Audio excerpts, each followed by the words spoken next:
Jamal heard the footsteps behind him, quick and closing in fast as he neared his front gate. Griffin, Wyatt, and Chad were there, stepping off the curb without a word, the same cruel confidence written across their faces. Jamal didn't run. He stood his ground. Griffin moved first, his fist already rising, and the others followed. Jamal hit the ground hard, but then something shifted. The dog didn't make a sound. One moment, Jamal laid alone. The next, it was there, massive, unmoving, eyes fixed only on the boys. What followed was overfast. The bullies thought that Jamal was an easy target, but they were about to learn just how wrong they were. Before we go any further, comment where in the world you are watching from and make sure to subscribe. The hallway smelled like sweat and floor wax, the kind that clung to your clothes long after you left. Jamal moved quietly between the rows of lockers, keeping his shoulders slightly hunched and his eyes down, not because he was afraid,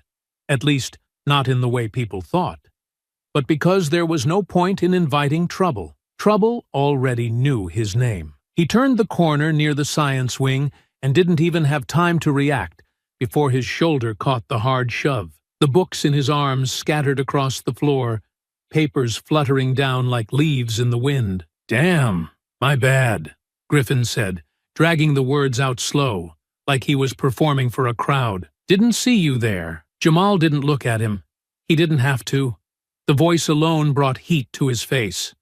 Griffin Radford, tall, smug, loud when he wanted to be, quiet when he needed to hurt you in peace, stood over him in his red and white varsity jacket like he owned the school. He didn't laugh when he pushed you. He grinned, like it was a game, like you were the only one who didn't know the rules. Wyatt and Chad came around behind him, the usual formation, one to his left, one to his right, already chuckling like they'd rehearsed this. Wyatt crouched down slowly, picking up one of Jamal's notebooks and flipping it open with mock curiosity. "Got sketches in here," he said, flipping through pages with exaggerated care. "A little artist, huh?" Chad leaned closer to look, smirking. "You drawing us now, Jamal? That what this is? Maybe next time don't stare so hard in class if you don't want us thinking you're crushing." A few students slowed as they passed, heads turning briefly before snapping forward again, like they hadn't seen a thing. No one stopped.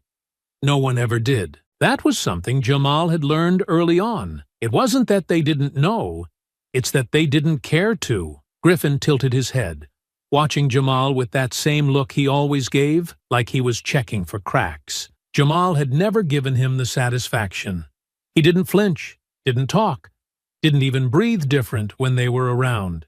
He just picked up his things, kept moving, kept his head low. But Griffin stepped forward now, real close, close enough that Jamal could feel the warmth of his breath, and leaned in like he had something personal to say. "You ever think about how quiet it is when you're not around?"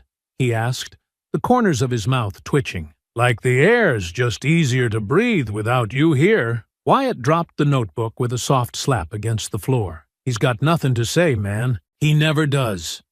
Chad nudged one of Jamal's folders with his foot, sliding it just out of reach. "Probably thinks we'll leave him alone if he keeps pretending he's invisible." A classroom door opened up ahead, and Mr. Kerner stepped into the hallway, clipboard in hand. He looked down the corridor, paused as his eyes landed on the cluster of boys, then walked the other way without a word. Didn't say a thing. Didn't ask if anything was wrong. Just turned and kept moving. Jamal stood up slowly, arms full of wrinkled folders, his face unreadable. He didn't glance at Griffin, didn't look at Wyatt or Chad. He knew that was what they wanted. Acknowledgement, a reaction, something to prove they'd gotten to him. He gave them nothing. Griffin looked him up and down one last time before backing away. "You're lucky we're in school," he muttered. "Out there, things work different." They left just as the bell rang again. Students surged around him, conversations picked up, lockers slammed, and the building came back to life. No one looked at Jamal. No one asked if he was okay. He gathered the last of his things and walked to class, slipping into his seat near the window just before the late bell rang. He sat with his hands folded on top of his notebook, his eyes on the sky outside. The clouds moved slow, dragging across the blue like they were in no rush at all. He didn't look at anyone around him, didn't shift when someone snickered behind him, didn't react when his name was whispered by a voice 2 rows back. He just sat, quiet and steady, because he'd learned how to carry silence like armor. And even though no one else in that building could see it, he knew something was coming. He could feel it building with each passing day, pressing down on his shoulders like a weight the school refused to admit existed. And when the day came that they finally crossed the wrong line, he wouldn't be the one caught off guard. The final bell had long since rung, but Jamal didn't rush. He never did. He waited until the halls thinned out, until the clatter of lockers quieted and the echo of laughter drifted further down the building. Most days, he pretended he was just slow, just tired. But the truth was simpler. He didn't want to walk out with them. Not when he knew what waited outside, not when he could already feel their eyes before he even reached the sidewalk. He stepped through the side doors and into the dull afternoon sun. The sky was overcast, heavy with low-hanging clouds that hadn't quite made up their mind about whether to rain. The breeze stirred the leaves along the curb, carrying with it the sounds of distant cars and the soft rustle of distant footsteps. He adjusted the strap on his backpack and started the long walk home, his sneakers scuffing lightly against the sidewalk as he moved. No one walked beside him. There never was anyone. He kept to the edge of the road, away from the benches and the corners where other students gathered in noisy clusters. His route wound through the quiet side streets behind the school, past the run-down tennis courts and the overgrown practice fields no one used anymore. It was longer this way, but quieter, and that mattered more. As he walked, he let his thoughts unravel in silence. The words they'd said today weren't new. Nothing they said ever was. The same jabs, the same smirks, the same way Griffin always stood a little too close, like he needed to remind Jamal where the line was and who was in control of it. They don't even try to hide it, he muttered to himself, not loud, just enough to break the weight of his own silence. It's not about jokes. They're not joking. Not really. He stepped over a cracked bit of pavement where tree roots had lifted the sidewalk, his eyes on the uneven ground, his mouth drawn tight. They want to see if they can make me break. That's what this is. The weight in his chest felt familiar now. Not anger, not exactly. It was something heavier, something more permanent, a quiet pressure that sat behind his ribs and didn't go away, no matter how many times he tried to push it down. He passed the old corner store with the boarded-up windows, the one that used to sell candy and frozen drinks back when he was little. Before it closed, he and his dad would stop there on the way home from the barber shop. Jamal would pick something sweet, and his dad would always pretend to be surprised at the price, fishing extra coins out of his pocket, with exaggerated grumbles. He hadn't thought about that in a while. "You ever gonna do something?" he asked himself quietly, the question sitting in the space between footsteps. Or just keep taking it like they want you to? He didn't answer. There wasn't one yet. The route took him past empty lawns and long driveways, houses with flags and lawn chairs and wind chimes that tinkled softly in the breeze. Most of the windows were shut, the yards too perfect, too still. He knew these streets too well, knew which houses had cameras, which ones always had a sheriff's car parked out front, which porches had old men sitting on them that looked just a little too long when he passed. He knew, too, that the closer he got to his block, the more the air shifted, not just in sound, but in feeling, something tighter, more watchful. He could always tell when someone was watching him, even when they weren't close enough to see. He crossed a narrow street and turned toward the small bridge that curved over the shallow creek near the edge of the woods. He always walked the middle, never too close to the trees on either side, where someone could wait just out of sight. He told himself it was habit, just part of the routine, but he knew that wasn't true. He didn't trust the quiet, not anymore. "They see me alone and think I'm easy," he murmured, slowing as he reached the center of the bridge. "Think I won't fight back." The breeze picked up again, brushing through the tall grass beside the path and sending a shiver down his spine that had nothing to do with the wind. He looked behind him once, then forward again. Nothing, just stillness. But still, he didn't relax. He wasn't scared, not in the way they probably hoped, but he wasn't stupid either. There were rules he had to live by that they'd never even have to think about, like which street to walk, which tone to use, when to speak, when to stay silent. He had learned them without being taught, and now he could feel something shifting. They're not just messing around anymore, he said, barely above a whisper. They're checking how far they can go. He reached the edge of the woods and turned onto his street, a narrow strip of cracked asphalt lined with faded fences and uneven lawns. His house sat near the end, tucked beneath a pair of old pine trees, quiet and sturdy like it had always been. The fence that wrapped around the backyard leaned slightly at the corner, the gate still loose from the last storm. He glanced up at the porch, half expecting his dad to be waiting there with a question in his eyes. But it was empty, just the soft creak of a wind chime and the distant sound of a dog barking somewhere farther down the block. He reached for the gate and paused, his hand resting on the latch. "They don't know yet," he said, his voice steady now. "They think I'm alone. They don't know what's waiting." He had just stepped through the gate when the sound of footsteps behind him made him freeze.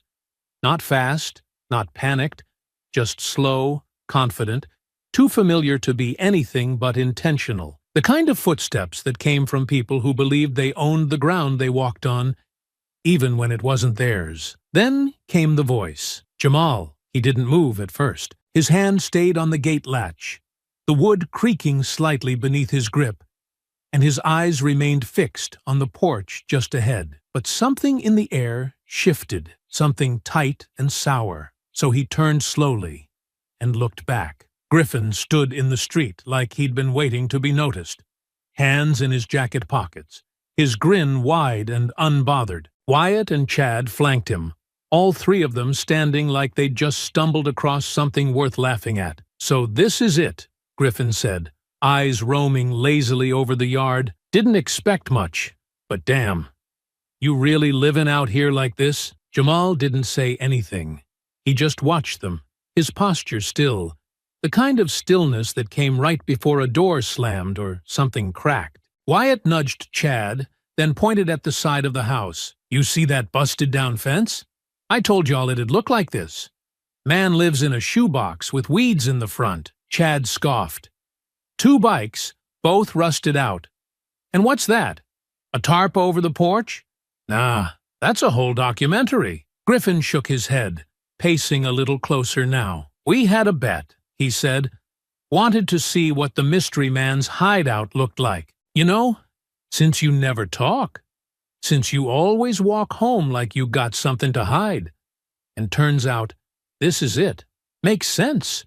Quiet house for a quiet nobody." Jamal stepped back onto the sidewalk without hesitation, the gate swinging wide behind him. "You follow me all the way here just to talk about paint and bikes?" he said, voice sharp, eyes narrowed. "You could have just failed another math quiz if you wanted to waste time." Wyatt grinned. "You getting brave now?" "I'm getting tired," Jamal snapped. "Tired of being followed. Tired of y'all pretending this is funny. You think showing up at my house makes you tough?" Griffin laughed once, short and cold. "Nah, man, you don't get it. We're not here to joke." "Good," Jamal said, taking a step forward, face steady. "'Cause I'm not in the mood to laugh." The air shifted again, heavier this time. Chad's smile slipped. Wyatt stopped laughing, and Griffin's face, for the first time, went still. "You really sure you want to talk like that?" Griffin asked. "Out here? Alone?" Jamal nodded. "Dead sure." Griffin stepped forward, slow and casual, but there was tension in his jaw now. "Maybe you don't understand what kind of mistake you're making." "No," Jamal said. "I think you're the one who doesn't get it. You've been pushing and laughing and thinking this'll stay one-sided forever. But it won't. You don't own me. And you don't scare me." Chad shifted his stance. "Sounds like he's asking for it." Griffin's voice dropped low. We gave you chances to keep your mouth shut. And now you're acting bold. You forgot where you are? Jamal didn't back up. You followed me home. That tells me everything I need to know. Y'all don't have power. You're just desperate. That did it. Griffin lunged first, shoving Jamal hard in the chest. The impact sent him stumbling back into the fence, the wood rattling under his weight. Before he could catch his breath, Wyatt stepped in and swung, a fist catching the side of his head, sending a flash of heat through his skull. Jamal dropped his bag, arms coming up to protect his face, but Chad was already beside him, throwing a punch that sank into his ribs and folded him forward. He tried to move, tried to get his footing, but Griffin grabbed his collar and slammed him down to the ground. Gravel scraped against his arms, his breath caught in his throat, and the world spun for a second. "Not so tough now, huh?" Griffin hissed, kneeling over him. "Where's that mouth now?" Wyatt kicked him once in the side, not hard enough to break anything, but hard enough to send a clear message. Chad crouched nearby, laughing under his breath, watching Jamal curl slightly inward, and somewhere, beneath the pounding in his ears and the ache spreading through his side, Jamal could hear it, something else, a sound he knew, not a shout, not a siren, a low, rising growl. His eyes opened wide, and he turned his head just enough to see the corner of the yard where the fence had started to shift, and that's when he heard the crack. Wood splitting, heavy paws landing, and all three of them hadn't noticed yet. Jamal's fingers curled against the dirt. As Griffin's weight pressed into his chest, he could taste blood at the corner of his mouth, warm and bitter, the metallic sting growing sharper with each hit. His arms burned from blocking, from trying to twist free, but there were too many of them. Griffin's fist slammed down again, cracking against his shoulder, and the pain pulsed down to his ribs like a wave. "Not so smart now, huh?" Griffin spat, leaning in close, voice full of breath and sweat and hate. "Where's all that talk now?" Wyatt circled behind him, crouched low and ready, his knuckles red, his grin too wide. "He don't got nothing left to say." Chad laughed as he stepped forward and swung his boot toward Jamal's side, catching his hip hard enough to knock the wind from his lungs. Jamal let out a ragged breath, his hands grabbing blindly at gravel, his legs twisting underneath him as he tried to push up. But Griffin shoved him down again and kept him there. "Thought you were better than us, huh?" Griffin growled. "Thought just 'cause you kept your mouth shut, you had power? Nah. You ain't got nothing. You're dirt under our shoes." The words didn't hurt. Not like the fists. Not like the knee driving into his stomach. But something in Jamal snapped. The silence. The way no one could hear him. The way no one ever listened. It broke. And through clenched teeth and bloody lips, he screamed, "Diesel!" It wasn't a cry for help. It was a command. A single shout that ripped through the air louder than anything they'd said. Griffin's hand froze mid-swing. Wyatt's head turned. Chad stepped back, confused. Then came the sound, low, deep, and rumbling from the yard behind them. A growl so raw, it made the back of Jamal's neck prickle. They turned just as the fence gave way. Wood split, boards snapped, and the air filled with the heavy thud of muscle and rage hitting the ground. The dog didn't bark at first. He didn't snarl or lunge blindly. He moved with purpose, paws pounding the dirt, as he tore across the yard and straight through the open gate. Diesel. He was massive.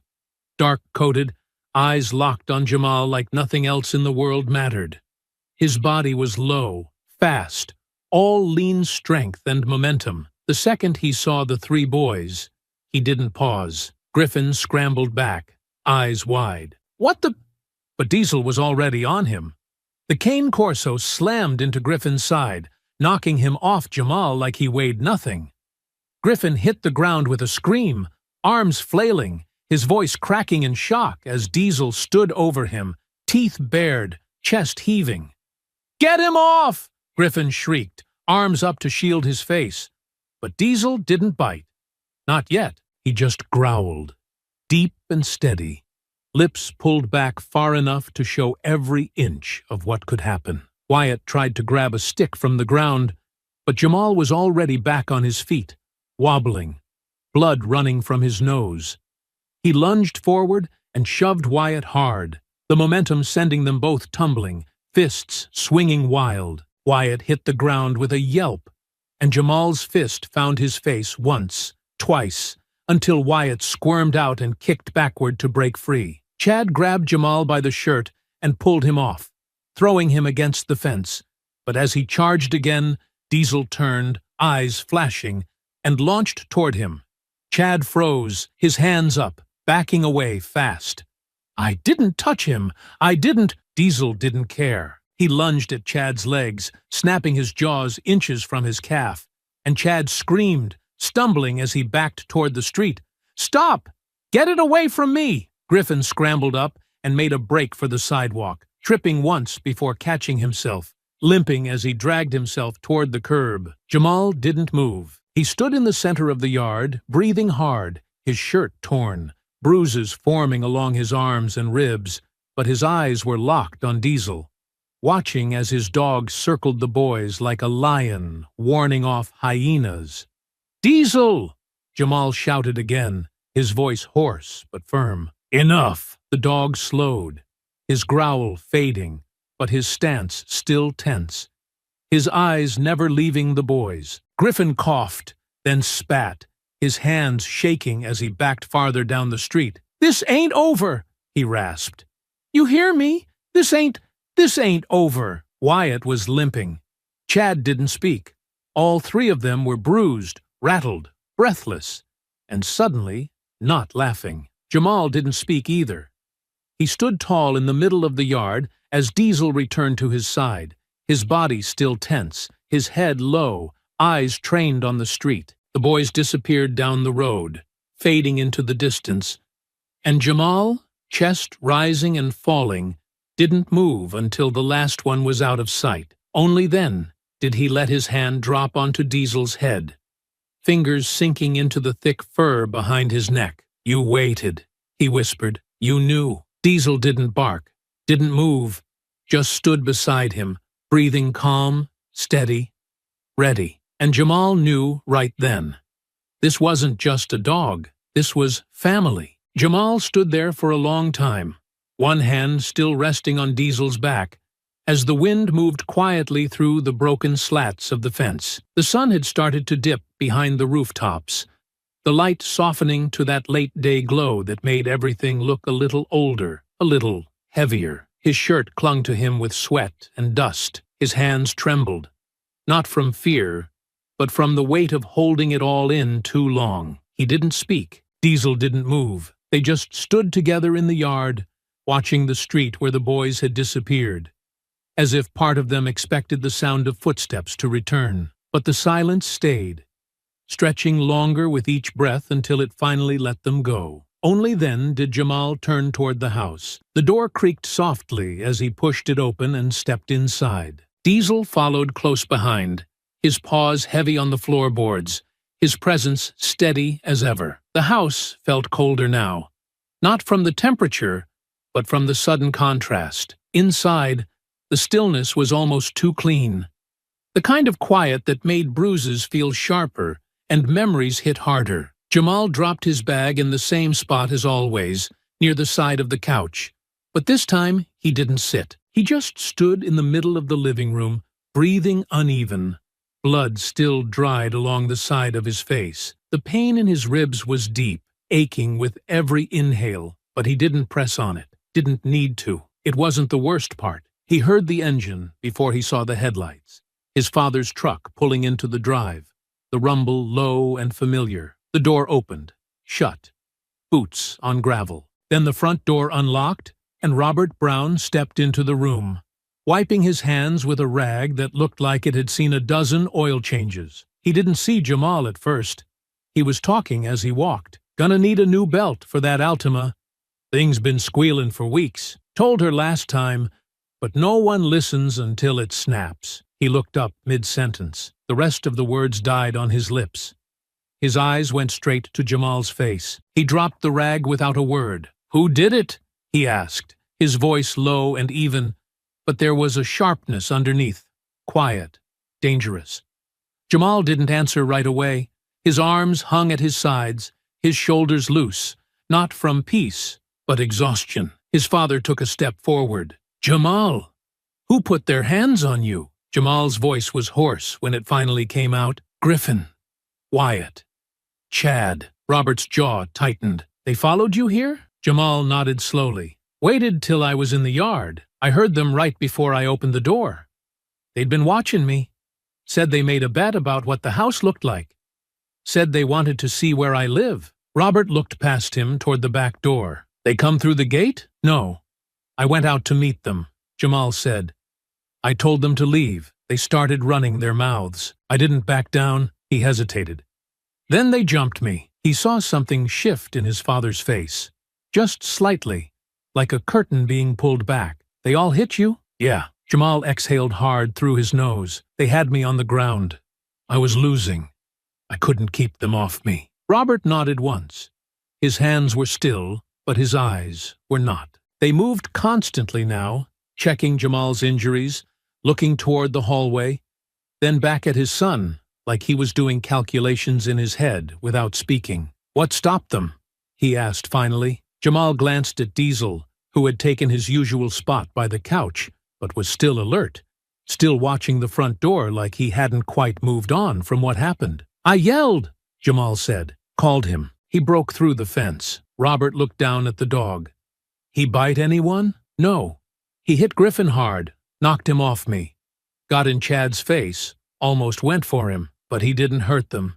He just scared the hell out of them." Robert looked at Diesel for a long moment, then back at Jamal. "That dog saved you." Jamal nodded. "They'd still be here if he hadn't." His father stepped back and sat down on the edge of the armrest, running a hand down his face. The silence in the room wasn't comfortable. It was the kind that carried weight, the kind that made decisions happen, whether you said them out loud or not. "They're gonna come back," Jamal said, voice quieter now. "Next time, maybe with more. Maybe with cameras, maybe with lies. And if we go to the cops now, all they'll see is a big black dog and 3 white boys crying about how scared they were." Robert didn't argue. He'd grown up in this town. He knew exactly how that story would be told. He looked up at his son and didn't see a boy anymore. He saw something else, someone who had tried silence, had tried avoiding, had tried letting it pass. And now that it had followed him home, all that was gone. "Come with me," Robert said. Jamal followed him down the hall, through the kitchen and into the garage. The overhead light buzzed to life. Tools lined the wall. A heavy bag hung from a steel bracket on the ceiling, dusty but still firm. In the corner, a rolled mat, a pair of old gloves. Robert walked over, pulled them off the hook, turned and held them out. Jamal stared at them, then took them. His father said nothing more. He just stepped back, folded his arms, and waited. And Jamal tightened the straps. The first time Jamal threw a punch, it didn't land right. His knuckles glanced off the bag, his wrist bent too much, and the shock of the impact ran up his arm like a jolt of warning. His father didn't say anything at first. He just reached forward, turned Jamal's shoulder, adjusted his elbow, and pointed to the floor with one finger. Again, Jamal squared up, tried again. Still wrong. Again. His arms were sore after 10 minutes, his shirt clinging to his back by 20, and his breath felt like it came through a filter of concrete by the time the hour passed. But he didn't quit. His father didn't praise him either, but he nodded once when Jamal finally landed one right. "Good," he said. "Now the other hand." Every evening after that was the same. School, then home, then the garage. No TV, no distractions. Just sweat, breath, bruises, and focus. His body ached in places he didn't know could ache. His arms felt heavy by the second day. His ribs still lit up with pain whenever he twisted too hard. But it all faded into something else, something clearer. For the first time in weeks, the noise of everything outside didn't follow him in. Out there, people watched and whispered and walked away. In here, every hit, had a purpose. His father kept the instructions simple. Keep your chin down. Don't lean too far forward. Let the power come from the ground, not the shoulders. Don't swing wild. Breathe, always breathe. The gloves were old and too big at first, but the weight of them started to feel familiar, even comforting. And through it all, Diesel watched from his usual spot by the workbench, stretched out on the cool concrete floor. He didn't bark, didn't move, just kept his eyes on Jamal the whole time like he understood exactly what was happening. At school, things didn't go back to normal. They didn't escalate right away either, but something had changed. Jamal could feel it in the halls, see it in the way the boys watched him now. Not just with arrogance, but calculation. They didn't laugh in his face anymore. They didn't knock his books down or shoulder him into lockers. But they didn't disappear either. Griffin's eyes found him in the cafeteria every day, without fail. He never said a word, just stared from across the room like he was trying to figure something out, like he was waiting for a cue. Wyatt and Chad were quieter too, but always close, always circling. Jamal didn't let it shake him, not this time. He walked with his head up, took the same route home, sat in the same seat in class. He didn't try to provoke them, but he didn't hide anymore either. He let them know he saw them, and more importantly, that he wasn't looking away. The rumors started by the end of the week. Someone had seen the fight, or part of it. Someone had heard the dog barking and seen the three boys run. No one came out and said Jamal had won, but the story grew legs anyway. Whispers slipped through the halls like smoke under a closed door. People leaned in to hear pieces of it, added their own details, twisted the facts, and passed it on again. Most of the teachers didn't mention anything. One or two gave Jamal a longer look than usual, but no one pulled him aside. No one asked questions. He heard one kid mutter in gym class that Griffin got chased off like a punk. He heard another say, "That dog almost ripped someone's leg off." He didn't correct them. He didn't say anything at all. Because he knew that whatever they thought happened, the truth was worse. Not because of what Diesel had done, but because of what the boys were going to do now. Griffin didn't let things go.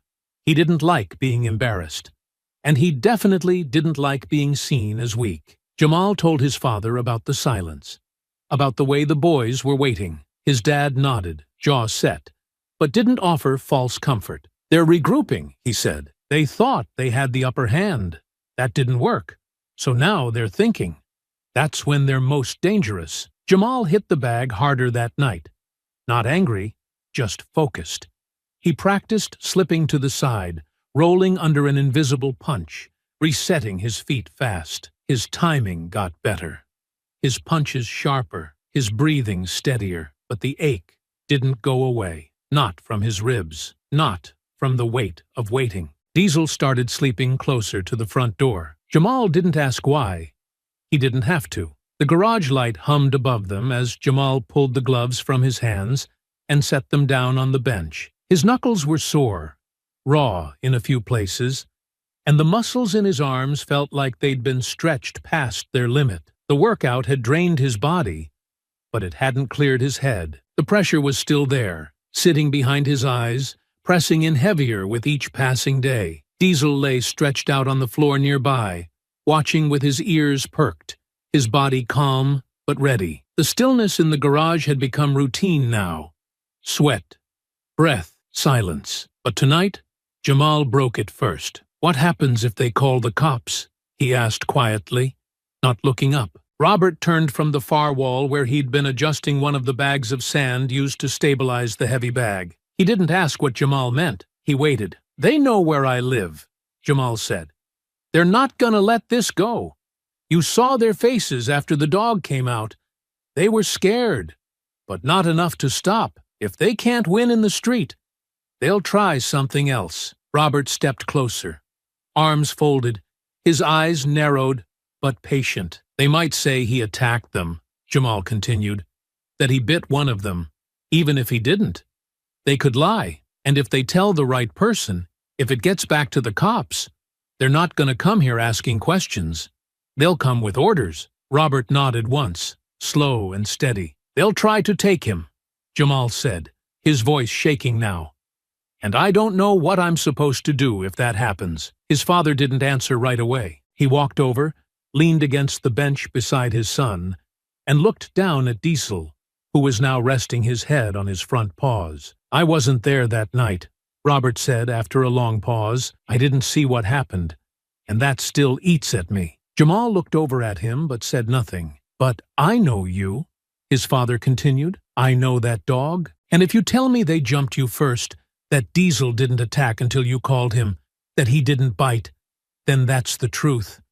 I don't need to see it to believe it." Jamal swallowed hard, his fingers tightening into fists. "And if they try to twist it, try to act like Diesel's some threat to the community just 'cause he scared the hell out of those boys?" Robert's voice dropped a little, low and firm. "Then they'll have to hear it from me, straight. Because I'm not letting them come here and paint you or this dog like you're criminals, not when we both know better." "But what if they come when you're not here?" Jamal asked, the words spilling fast, like he hadn't meant to say them, but couldn't hold them back anymore. "What if it's just me again? They show up with a van or some animal control guy, and I'm standing there with no one but Diesel. What am I supposed to do?" Robert didn't flinch. He just stepped forward and rested a hand on his son's shoulder. "They won't come when I'm not here," he said. "From now on, I'll be here. Every afternoon. Every evening. If they're watching, I'm watching too. I'll make sure they see I'm here." Jamal's voice dropped lower, barely above a whisper now. "What if they don't care?" His father's hand stayed firm. "Then they'll still have to go through me first." The words weren't loud. They weren't for show. But Jamal felt them settle in his chest like stone. He looked down at Diesel again. Calm, quiet, still watching. "I keep thinking about that night," he said. "I couldn't stop them. No matter how loud I talked or how hard I tried, they were going to keep going, and he was the only one who came." His father's voice was softer now. "That's what loyalty looks like. That dog knew. He waited. And he didn't come out swinging. He held back. He didn't hurt them. He scared them. That's more control than most people have." Jamal nodded slowly. He started, but didn't finish. He didn't need to. Robert looked him in the eye. "This isn't your burden alone, son. You've carried it long enough. Now, we carry it together." Outside, the night had deepened. The wind brushed against the side of the house, soft and cool, but the weight inside the garage hadn't moved. Jamal took a breath, long and full, and stood a little straighter. "All right," he said. Robert gave his shoulder one last squeeze, then stepped back. "We'll be ready for whatever comes next." And with that, they turned off the light and walked inside, leaving Diesel to rise and follow behind them, step for step, never more than a breath away. The sun dipped lower behind the rooftops as Jamal made his way down the final stretch toward home, the sky washed in fading gold and soft streaks of gray. His street was just ahead, the narrow bend that led past the chain-link fence, and the patchy lawn that he and his father had tried to fix every spring. He could almost see the porch light, could almost hear Diesel pacing behind the gate like he did every evening. The tension in his shoulders had started to ease, not because he believed he was safe, but because the silence had lasted just a little too long. Days without a shove, a glare, a cruel joke whispered in the back of class. No Griffin, no Wyatt, no Chad. It wasn't peace.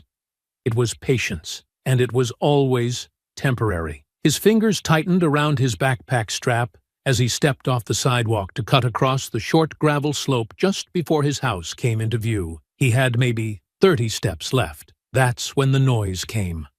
Quick footsteps on the gravel behind him. Fast. Close. He spun. Too late. A fist cracked into the side of his jaw, and the world snapped sideways. He dropped his bag, stumbled, caught himself, and was already swinging back. His arm connected hard with someone's ribs. Wyatt's, he thought, sending the boy staggering with a grunt. Jamal's heart pounded, not from fear, but from something sharper now, something hot and rising. The boys rushed him again, Griffin in front, Chad to the side, Wyatt circling back. And this time, Jamal didn't back up. He planted his feet and ducked the next swing. Griffin's punch flew wide. Jamal came up under it and caught him square in the chin with a tight left hook. The sound was dull but solid, and Griffin's head snapped back as he stumbled 2 steps. "You want it?" Jamal growled, breathing hard. "Come take it." Wyatt grabbed his shoulder from behind, but Jamal twisted out of it and threw an elbow that clipped Wyatt's cheek and sent him sprawling into the dirt. Chad lunged next, arms out, and Jamal dropped low, drove his shoulder into Chad's stomach, and slammed him into the side of the fence. The whole thing rattled on impact. Chad groaned and slid down, gasping. But Griffin recovered first. He rushed in and drove his knee into Jamal's ribs. The pain tore through his side like lightning. Jamal buckled, gasping, and that was all it took. Wyatt was back up, and the 3 of them swarmed him at once. A fist hit the back of his head. A foot struck the back of his leg. Jamal went down hard, hands catching gravel, knees scraping raw against the ground. They kicked, cursed. Griffin dropped on top of him, fists swinging wild, trying to get a clear shot through Jamal's arms. But Jamal fought. Even on the ground, even bloodied, even breathless. He fought. He rolled to the side, caught Griffin's wrist, and yanked it sideways with everything he had. Griffin yelped, pulled back, and Jamal kicked him off. He got halfway up before Wyatt tackled him again, the 2 of them crashing into the dirt. Jamal's elbow slammed into Wyatt's jaw, but this time it didn't slow them. He was outnumbered. The hits came faster now, sloppy, unfocused, but too many to block. A punch split the skin just above his eye. Another caught his shoulder. He dropped back to the ground, arms curling up, not in surrender, but survival. He could hear them now, laughing again. That ugly, breathless kind of laughter that came when they thought they were finally winning. Griffin crouched low beside him, face twisted with sweat and hate. "You got lucky last time," he spat. "Not today. No dog, no daddy. Just you." Jamal spat blood to the side, eyes narrowing through the pain. "I don't need luck," he muttered. "I just need a little more time." Griffin punched him again, hard. His vision flashed white for a moment, the sky above him spinning. But he still heard footsteps from the other end of the street. Heavy ones, fast. And though Jamal's head was ringing, he saw their eyes start to shift. One by one, their attention no longer on him, but on something approaching. He didn't need to turn to know what it was. They were almost there. He just had to hold on. Jamal's head throbbed with the dull weight of impact. His hands were scraped, raw with dirt and blood, but he refused to stay down. His breath came in short bursts, ragged and sharp, and every time he tried to push himself up, another blow came down to keep him there. Griffin's knee dug into his side while Wyatt circled with clenched fists, and Chad, panting, red-faced, stood nearby, eyes darting between the street and the house, like he was starting to realize this wasn't going to go as clean as they'd planned. Still, Jamal wouldn't stop. His hand shot up and caught Griffin's sleeve, yanking hard enough to pull him off balance. Griffin shouted and swung again, but Jamal ducked, rolled, and kicked at his leg, forcing him back just enough to get a breath in. Then Chad cursed under his breath. "What is that?" The others didn't hear him at first, but then Wyatt turned, eyes narrowing. "Someone's running!" Griffin stood halfway upright, about to speak, when the voice rang out across the block. "Hey!" It was sharp, clear, and moving fast. Jamal didn't need to see to know. The voice was too familiar. Strong, focused, clipped at the edges with fury he'd only ever heard once before. His father. Robert Brown was sprinting down the middle of the road, one arm pumping, the other held high, phone out, camera already rolling. He was shouting as he came, not just words, but names. "I got all of you. Keep hitting him. Keep going. Let the whole damn world see what you do when you think nobody's watching." Griffin's eyes went wide. Wyatt stepped back, stumbling. "Run!" Chad shouted, already bolting toward the corner, but it was too late. Behind Robert, bounding low and fast across the pavement like a force of nature, came Diesel. His paws thudding with rhythm, his ears back, eyes locked, breath pumping out in bursts as he cut the distance in seconds. "Don't you dare run now," Robert shouted again. "Keep your hands up. Come on, let's see how brave you are when somebody's filming." Griffin spun around and made for the yard, but Diesel was already veering left. The cane corso didn't bark. He didn't lunge blindly. He moved with purpose, cutting Griffin's path at the fence and forcing him to spin back the other way. Chad didn't even look. He just ran. Wyatt, caught between fear and confusion, hesitated too long. Jamal saw the moment happen, saw the indecision freeze Wyatt's legs. He pushed himself up on one arm and grabbed Wyatt by the ankle as he turned, yanking hard and sending him sprawling. Wyatt hit the ground with a grunt, flailing, trying to crawl away. But Diesel reached him first. He didn't bite. He didn't touch him. He stood over Wyatt's back, breathing heavy, his chest rising and falling, his growl low and deep like a warning held barely in check. Robert stopped beside Jamal, camera still raised, voice calm but hard now. "Get up, son." Jamal nodded, teeth clenched, pushing off the ground with trembling arms. "You all right?" "I'm good," Jamal said, even though everything in his body said otherwise. Robert turned the camera toward Griffin, who was backing up toward the corner, face pale, shirt twisted. "You three jumped my boy again," he said. "Followed him, beat him, and now we got it.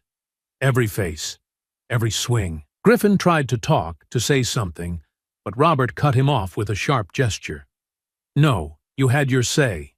You had your fists. Now, the camera talks." Chad reappeared at the end of the block, frozen between running and turning back. But Diesel's growl stopped him in his tracks. "You call the police," Robert said. "You spin your little story again?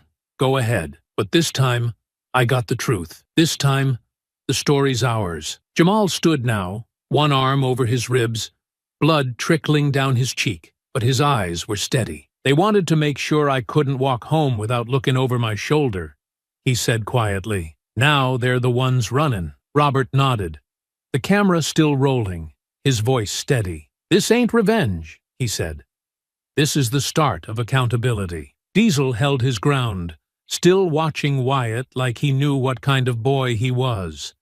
Too soft to hit alone, too proud to admit fear, too stupid to think the truth would ever catch up. The sun was nearly gone now, the sky fading into soft purples and deepening blue. Porch lights flicked on one by one along the street, casting long shadows over the gravel and broken pavement. Robert finally lowered the camera. "You got all three?" Jamal asked. "Clear as day," his father replied.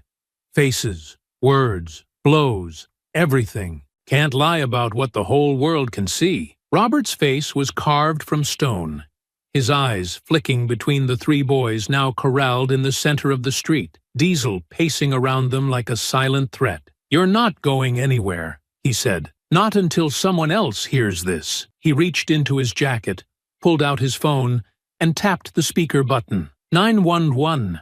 The voice on the line answered after a moment. "What's your emergency?" "My name is Robert Brown. I have 3 minors here who just assaulted my son outside our home. We have video footage of the entire event. One of them may need medical attention. They're currently being held in place without violence. I need officers dispatched immediately." The line stayed quiet for half a second too long. Then came the voice again. "We're sending a unit now, sir. Please remain on the line." Jamal didn't say anything.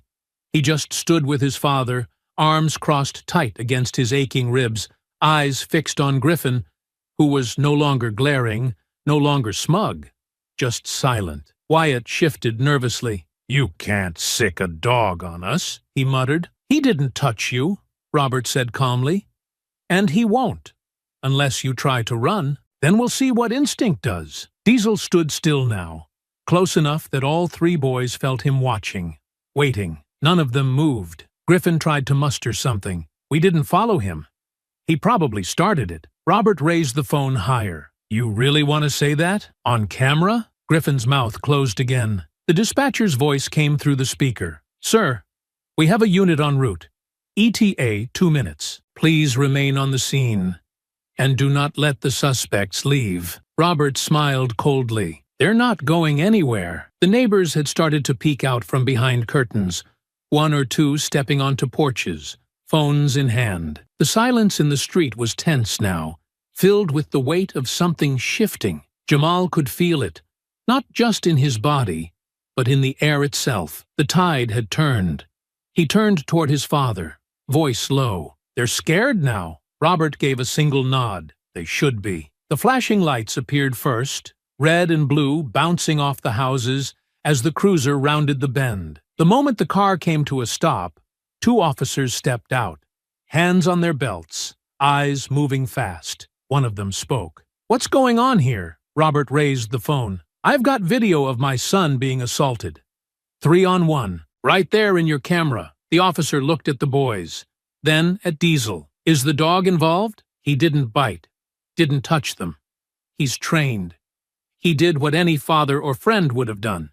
He stood between a child and a threat. The officers exchanged a glance, then approached the boys slowly. Hands where we can see 'em, one said. The boys obeyed. Jamal watched, breathing slow now, as they were questioned, checked for injuries, and told to sit on the curb. His father handed the phone over to the other officer. Full video, he said. Clear audio. Faces, fists, names. You'll see who started it. The officer nodded. You pressing charges? He asked. Robert looked at Jamal. Jamal nodded, without hesitation. Yes, Robert said. We are. The boys didn't protest. They couldn't, and for the first time in weeks, Jamal felt something deeper than relief. He felt control. The house was quiet again. The flashing lights had faded from the street, the officers were gone, and the 3 boys had been taken away. First to the cruiser, then to the station, escorted without handcuffs, but with enough silence to say more than words could. Jamal stood by the kitchen sink now, his hands resting on the edge of the counter, his shirt stained with dust and blood, his shoulders stiff, but his eyes clear. Robert leaned against the wall nearby, phone in hand. The recording saved in multiple places now, one copy backed up to a private drive, one emailed to himself, one sent to a lawyer friend he'd gone to high school with. Neither of them had spoken much since the officers left. Diesel lay on the mat near the door, ears flicking occasionally, but otherwise still, his breathing slow and even. It was Robert who finally broke the silence. You did good today, he said quietly. You held your ground. Jamal nodded once, his jaw still tight. Wasn't trying to win. Just didn't want to fold. Robert crossed the room and set his phone down on the table. He looked at his son for a long moment before pulling out a chair and sitting, his hands clasped together, resting on the edge of his knees. I was nervous, he admitted. Call in the police. Letting them in. I thought about it the whole time I was running. Thought maybe I should just break it up myself. Bring you inside. Let it go. Jamal turned slightly, facing him. Why didn't you? Robert exhaled. Because we tried that. We kept quiet. We avoided them. We let it go when they followed you. When they pushed. When they laughed in your face. And it didn't stop. They just came harder. I figured if I didn't call now, there'd be another time and maybe next time it'd go worse. Jamal leaned back against the counter, crossing his arms over his chest slowly. Carefully. I was scared they'd twist it. Say Diesel attacked them. Say I started it. Make me the story instead of them. Robert nodded. I was scared of that too. The silence that followed wasn't cold. It was cautious, like both of them were watching the same storm on the horizon and knew it wasn't done yet. But, Robert said, sitting up straighter, they didn't get to run this time. We got the footage. We got it clean. Your voice, their fists, clear faces, they can lie, but it won't hold. Jamal looked at the phone on the table. Won't stop their parents from trying. Robert's mouth pulled into a thin line. No, it won't. And they will. The kind of people who raise boys like that, they don't apologize. They don't ask questions.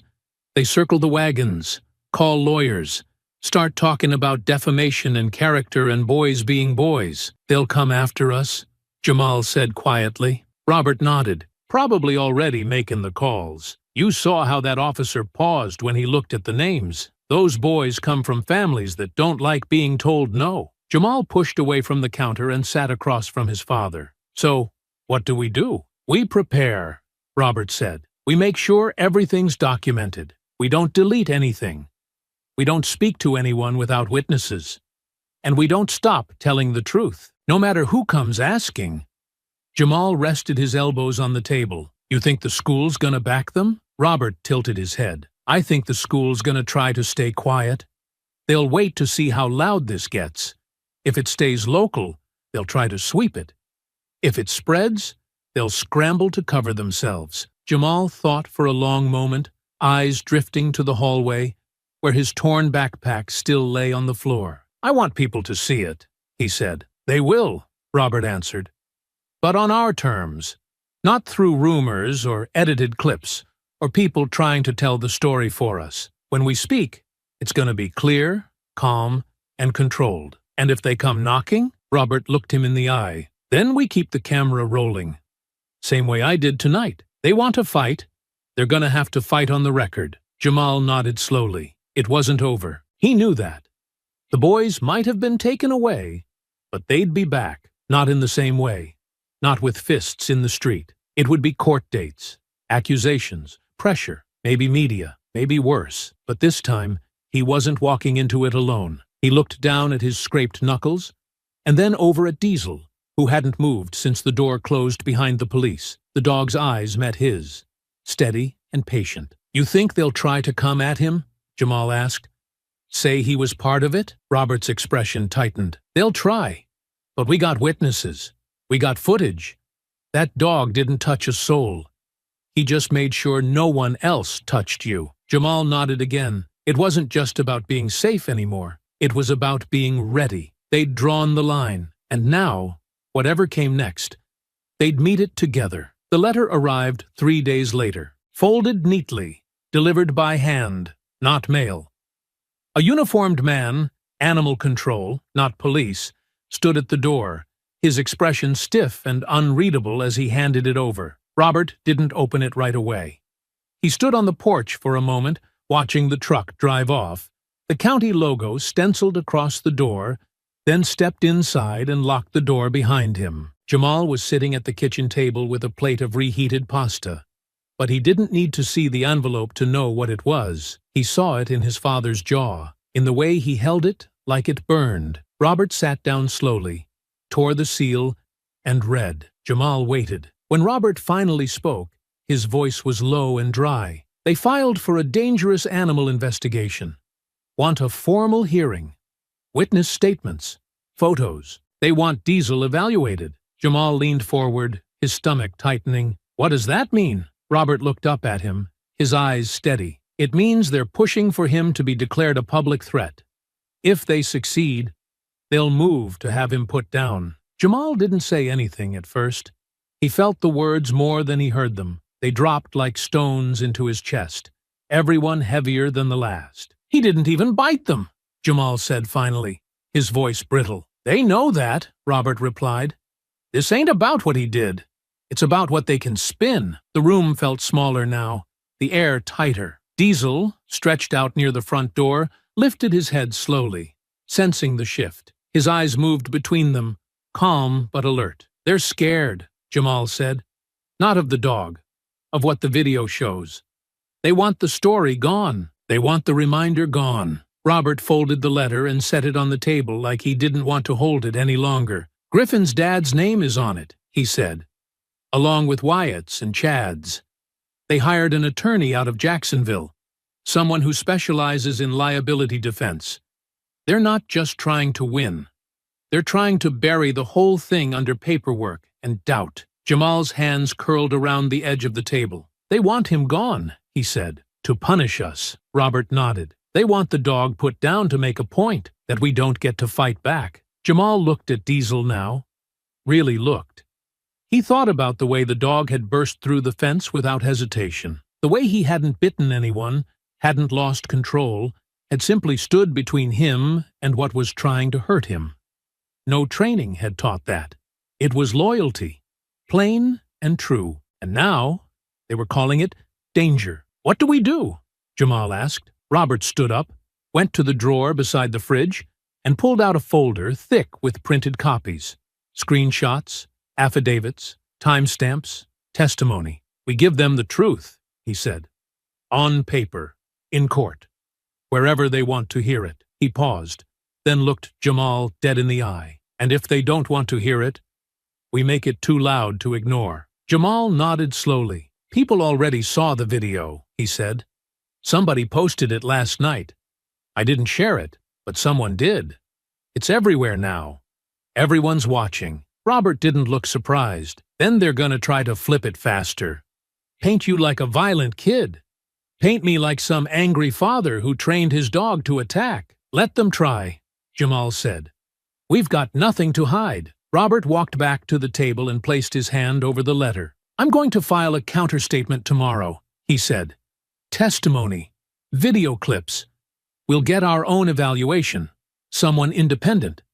If we sit back, they'll control the pace." Jamal's voice was quiet. "They don't want justice.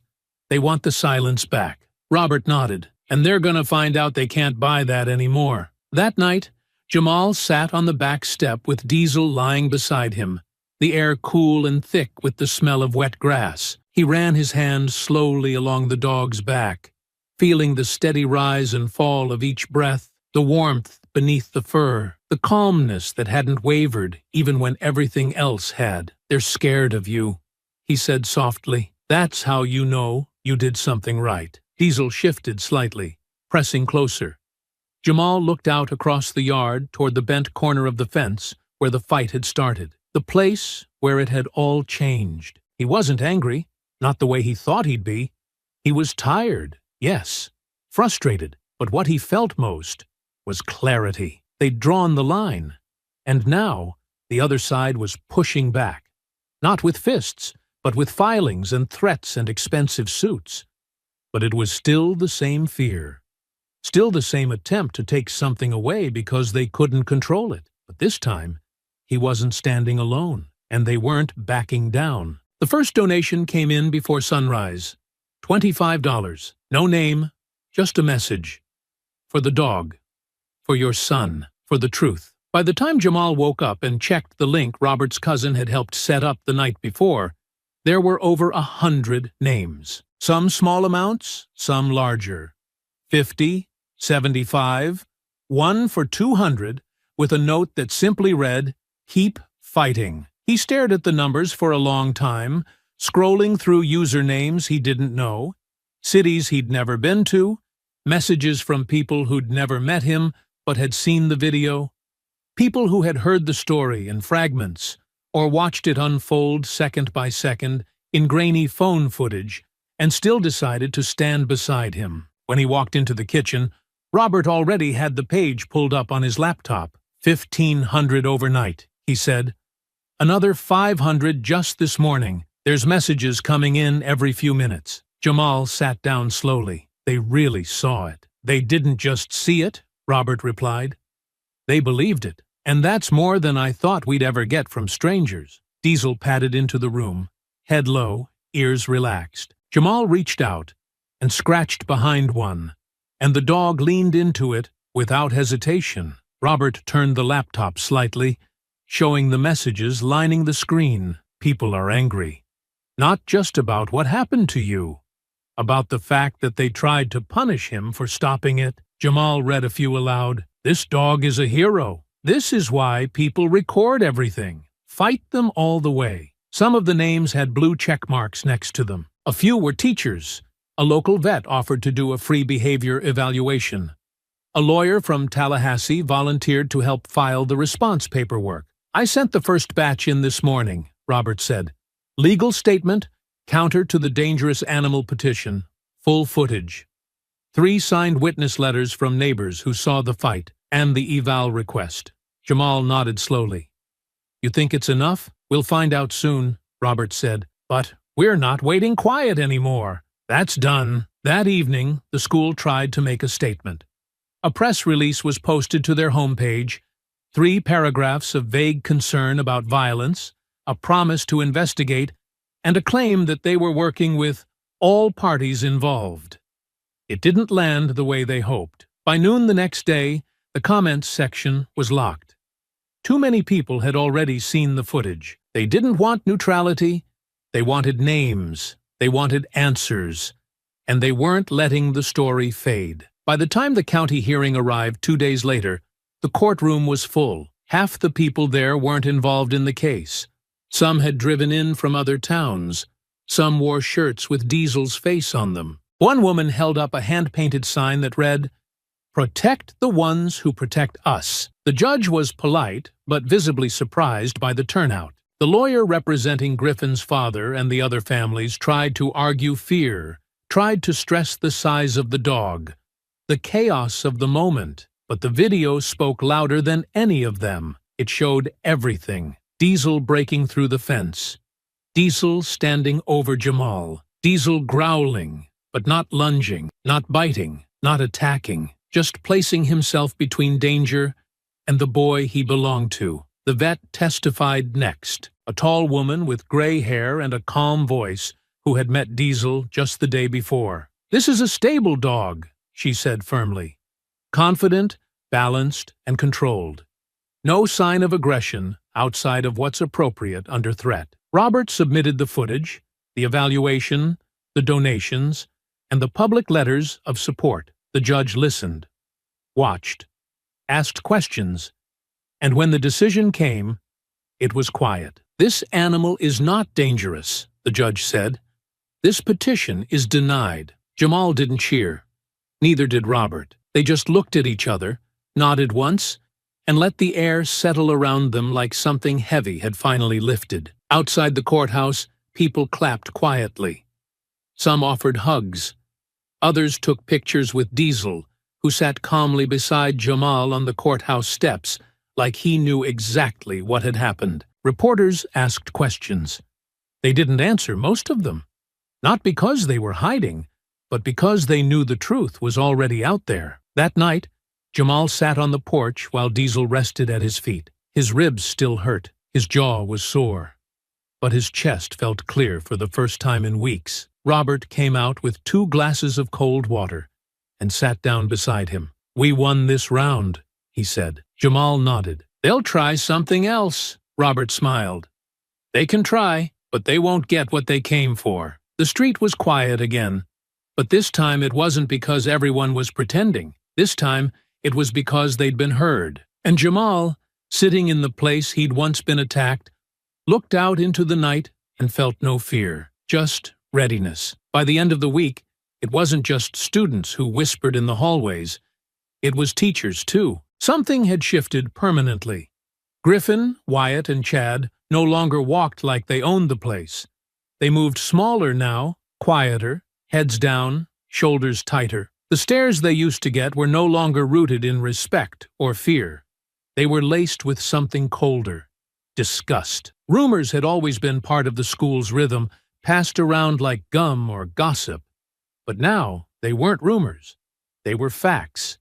Everyone had seen the video. Some watched it in pieces. Some all the way through. Some paused it, frame by frame, just to catch the details, to see the way Jamal hit the ground, how Diesel stood guard, how Griffin's face crumpled when he realized they were being filmed. The silence that used to follow Jamal into the lunchroom had been replaced with quiet nods, respect that didn't need words. No one sat with Griffin anymore. Wyatt's voice had lost its edge. Chad had stopped showing up half the time. Jamal noticed it all, but didn't react. He walked the same path through the building, carried the same bag, wore the same jacket, but now people stepped out of his way. Not from fear, but from recognition. The kind that came when you saw someone hold their ground and survive the fire. It was on a Thursday when the confrontation happened. Not planned, not dramatic, just quiet, natural, the way most turning points happen. He had stayed after school to finish an assignment in the library. The sun had already started slipping behind the trees by the time he stepped out onto the back walkway. The campus was almost empty. Just a few teachers packing up, janitors unlocking trash bins, and 3 figures leaning against the side wall by the gym. Griffin saw him first. He straightened as Jamal approached, but didn't move away. Wyatt shifted nervously at his side, eyes darting. Chad looked at the ground like he wanted to be anywhere else. Jamal didn't stop walking, not at first. But as he passed them, Griffin's voice cut into the silence. "You think you won, huh?" Jamal stopped. He didn't turn yet.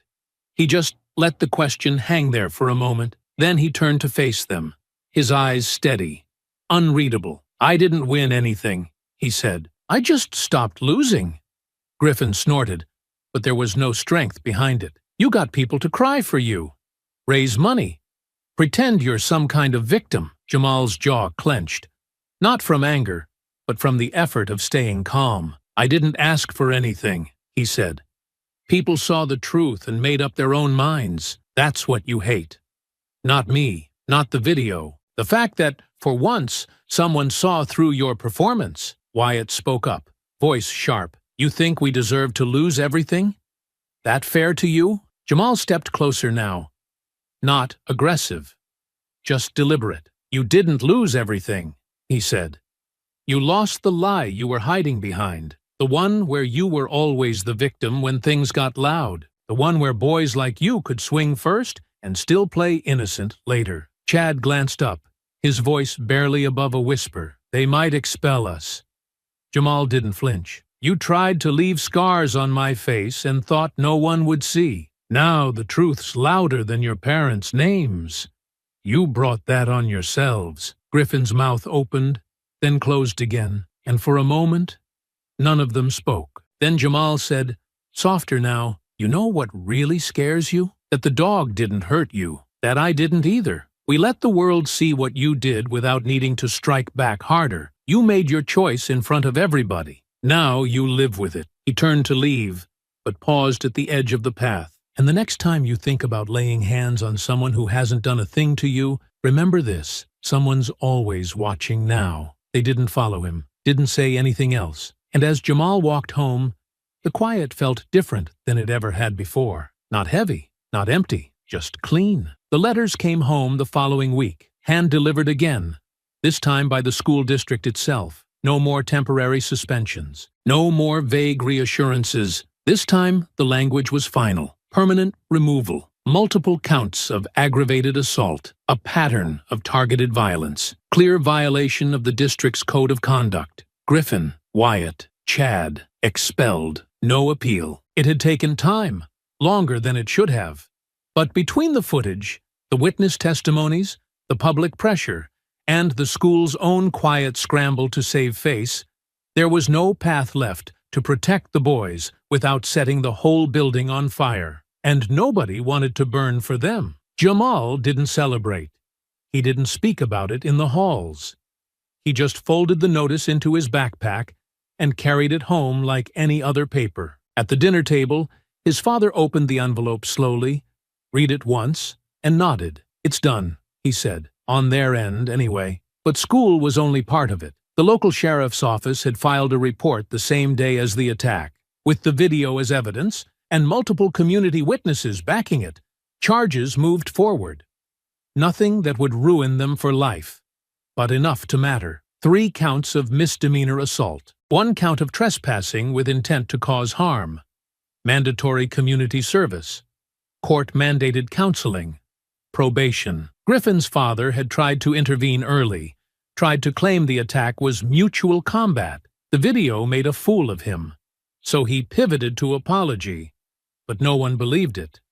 Not after the legal filings, not after the letter trying to have Diesel euthanized. The community saw through it. So did the judge. The boys were assigned to separate sites. Griffin to a sanitation crew working highway cleanup. Wyatt to a food pantry downtown. Chad to a warehouse run by the city's crisis outreach team. All 3 were banned from participating in any school-sanctioned events for the rest of the year. Sports, clubs, dances, everything. Jamal passed one of them once. Wyatt, walking with his head low, reflective vest shining under the sun, while he picked up trash with a clawed stick along the edge of the service road. Their eyes met for a second. Wyatt looked away first. At school, the noise didn't return. There were no new bullies. No one stepped up to replace them. Students kept their distance, not out of fear, but because Jamal had become something more than a target. He had become proof of what could happen when the lie got caught on camera, of what the truth looked like when it stood its ground. One teacher, Mr. Daniels, had quietly approached him after class. "Don't ever think people didn't notice," he said. "We did. Some of us just didn't know how to act when it mattered. But that won't happen again." Jamal nodded once, thanked him, and left it at that. There was still school to finish, still homework to turn in, still walks home, still Diesel waiting at the gate. But the air felt different now, lighter. Not because everything was perfect, but because the weight had shifted to the shoulders that had earned it. The fear was gone. The waiting was over. And slowly, life started to settle back into something close to normal. At the end of the month, Jamal and Robert took Diesel to the park just outside the county line. Not the small one near their neighborhood, the bigger one, with open fields and trails that curved through trees and wildflowers. They stayed for nearly an hour, walking slowly, watching Diesel stretch his legs and sniff at everything, his tail up, his steps confident. The sky was wide and open, blue without clouds, the wind soft but steady. On the way back to the car, Jamal stopped by one of the picnic benches and sat, letting the sunlight soak into his arms. "You think they learned anything?" he asked after a while. Robert stood beside him, hands in his jacket pockets. "I don't know," he said. "That part's not on us." Jamal looked down at Diesel, who had sprawled out at his feet, like he owned the whole park. "I just didn't want them to win." "They didn't," Robert said, "and they won't. It wasn't revenge. It never really had been.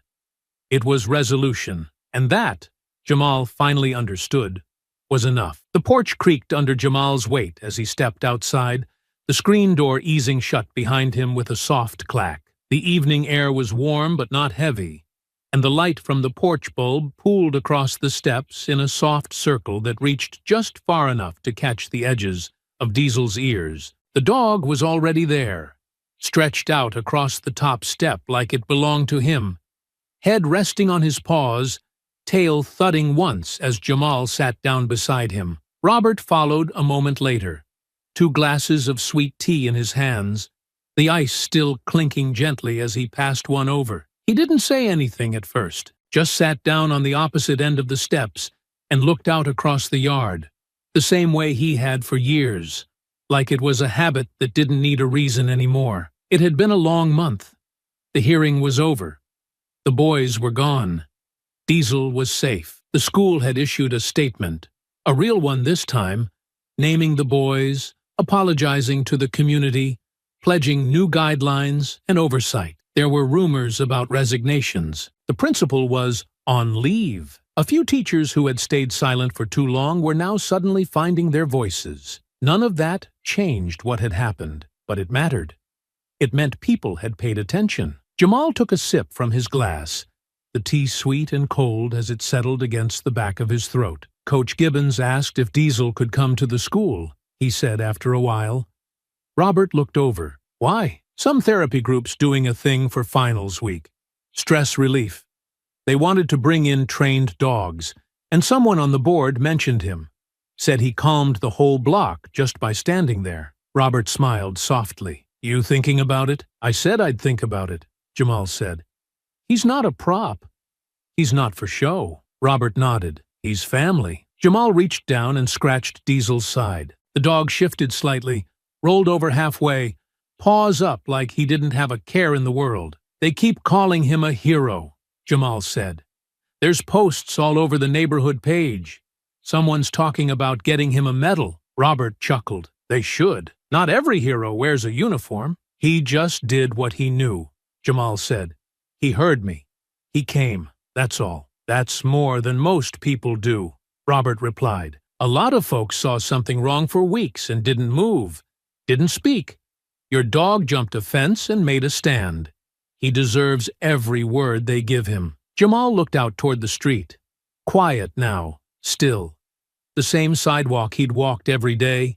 The same yard that once felt like it had been closing in on him. "Do you think it's really over?"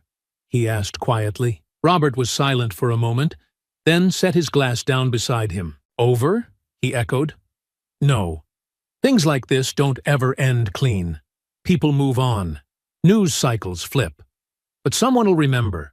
Someone will carry it. And someone else will face something similar, and not feel so alone when they do." Jamal nodded slowly. "But for us, Robert said, we get to exhale." They sat there for a long while, listening to the soft sounds of the neighborhood, the distant hum of a lawnmower down the block, a screen door slamming somewhere across the street, Diesel's tail tapping the wood now and again like he was dreaming. Jamal leaned back on his elbows and looked up at the stars beginning to push through the dusk. "People used to look right through me," he said, "like I was in the way. Now they want to shake my hand, ask questions, say sorry." Robert smiled. Let them apologize. Let them feel uncomfortable.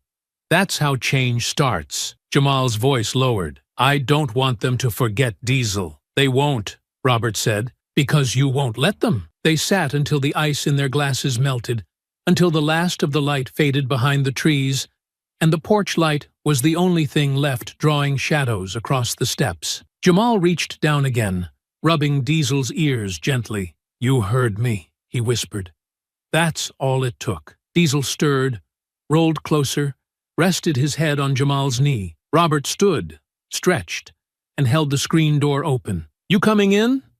"In a minute," Jamal said. Robert nodded and disappeared inside, the door clicking softly shut behind him. And Jamal sat there with Diesel in the quiet of the porch. Not to wait, not to guard, but simply to be. No more fear, no more wait. Just a boy and his dog under a sky that had stopped pressing down. And for the first time in a long time, everything felt exactly as it should. I hope you enjoyed that story. Please share it with your friends and subscribe so that you do not miss out on the next one. In the meantime, I have handpicked 2 stories for you that I think you will enjoy. Have a great day.